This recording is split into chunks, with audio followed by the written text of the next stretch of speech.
Sa Good Vibes, isa ka 12 anyos nga taga Bacolod nagsugod sa pagpanalong para manimno sang swimming pool sang una. Pero subong, nagasalong na siya para makakuha sang medalya.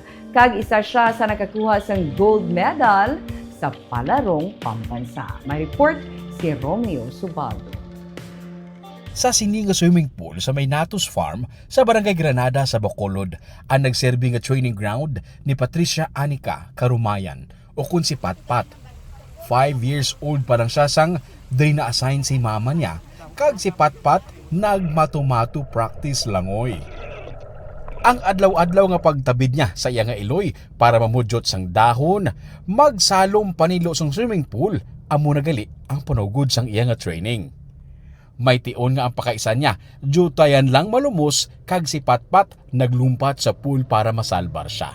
Kayo nakatalikod ko tapos nabatian ko malang sa nga nagsingge tapos ano po ko na doon nagting ko balong ko ako na lang isa kay basi pabulaw. Ginko ako sa tapos do na relief man ko bala sa na relief man ko kay nakuha ko man sa. Idol ni Patpat ang apo sang tag-iya sang Natos Farm nga isa man ko swimmer. Gani na-inspire siya nga mag-practice man langoy-langoy.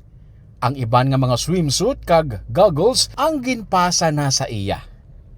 Estudyante sang Father Gratian Murray Integrated School si Patpat kag last year nag-ayo siya nga mahimo man ang eskwelahan sang ila kaugalingon nga swimming team.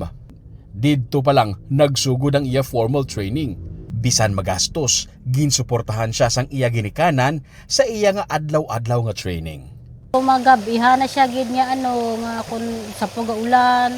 Tapos kun diin to nga naman mga kumpit siya nasugat dulong gina sa ni Papa ya aga pa ba yung mga full time nila. Yes sir, as in.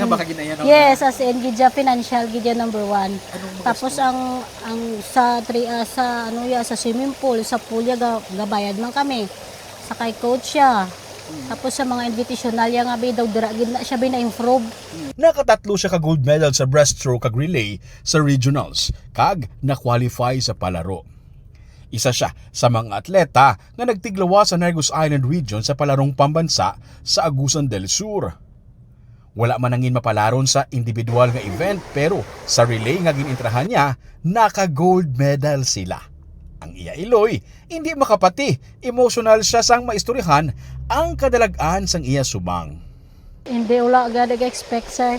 Daw lang gani grabe gid si Lord na magano. Paano mo nabalaan na lang nag-medal? Sa nakalanta mong event? Oo, ko ga follow up ko sa mga coaches nga. Nabalaan mo nag-gold siya? Oo, nag-gold siya. Pagbalaan mo nag-gold siya? Grabe libiyon ko sir. As in. Na-pray lang gid sa kay God sir. Naman ginang number 1 ko nga napangamuyo ko kay Lord nga tagaalang niya kabas kung gipat-pat kag kaisog nga makalangoy lang isa sang intsakto bala sir. Si Patpat ginadirikarang iya kadalagaan sa iya pamilya bilang kabaylo sa ila sakripisyo para sa iya. Anong nag-inspire sa imo kabirahan ko gini ada ugon ko gini. Para sa akong pamilya. Sa ila ni mama ni Papa. Yes, kag sa akong mga tita nga gasupport sa ako kag mga cousin ko gasupport man sa Nga ako. para sa ila ho. Kay number 1 supporter sila sa akon. Kaya so tako pa lang. Gusto ko na gidya hatagan silang ako naman ako sila sa akon, gatag man sa akon. Kaga matag mo ko mamalik mo ko sila tan. Una kon. Sa pagbalik ni Patpat halin sa iya competition, ginpahandaan siya sa pamilya Bileno bilang pagkilala sa iya, ginpangabudlayan para makakuha sang gold medal. Para kay Patpat, panugod pa lang ini. Magapursige pagid siya sa pagtraining para matagaan sang dungog ang iya pamilya kag ang mga tawo nga nagsalig sa iya. Romeo Subaldo para sa Digicast Negros.